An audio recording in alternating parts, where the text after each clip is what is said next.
मुंबईची ग्रामदेवता म्हणून मुंबादेवीची लौकिकता। तिची लौकिकता ऐकून मुंबादेवीच्या चरणी माथा टेकण्याची इच्छा प्रत्येक भाविकाची असते।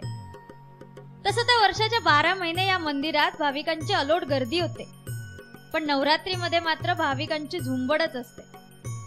यासाठी मंदिर प्रशासनातर्फे सुरक्षेसाठी चोख बंदोबस्त केलेला असतो। मुंबई शहर आणि देशामध्ये असलेलं दहशतवादाचं सावट हे लक्षात घेता भक्तांची सुरक्षिततेची व्यवस्था लोकमान्य टिळक मार्ग पोलीस ठाणे, जे आमचं लोकल पोलीस स्टेशन आहे, आमचे स्वयंसेवक मुंबादेवी भक्त मंडळ आणि वैष्णव चॅरिटेबल ट्रस्ट यांचे स्वयंसेवक आणि आमचे खाजगी सुरक्षा रक्षक घेत आहेत। साधारण नॉर्मल डेला वर्किंग डे असेल तर साधारण 30 ते 40 हजार लोक आमच्याकडे दर्शनाला येतात आणि नवरात्रामध्ये जर एखादा रविवार आणि सुट्टीचा दिवस आला तर साधारण हा आकडा लाखाच्या वरती जातो।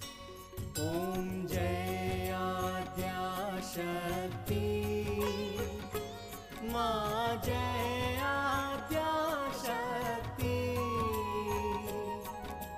अखंड ब्रह्मांड। मंदिरात दिवसातून 6 वेळा देवीची आरती केली जाते। या देवीच्या नावाबद्दल मात्र अनेक दंतकथा प्रचलित आहेत। एक कथा जोडली गेली आहे ती कोळी बांधवाशी।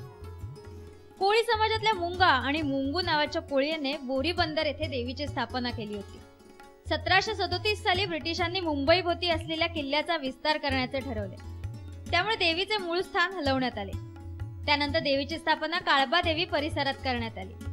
त्यानंतर मुंबईकरांवर कोसळलेलं संकट टाळणारी देवी अशी तिची प्रचिती झाली। कॅमेरामन अजित धामापूरकर सह पूजा वनारसे, मुंबई लाईव्ह।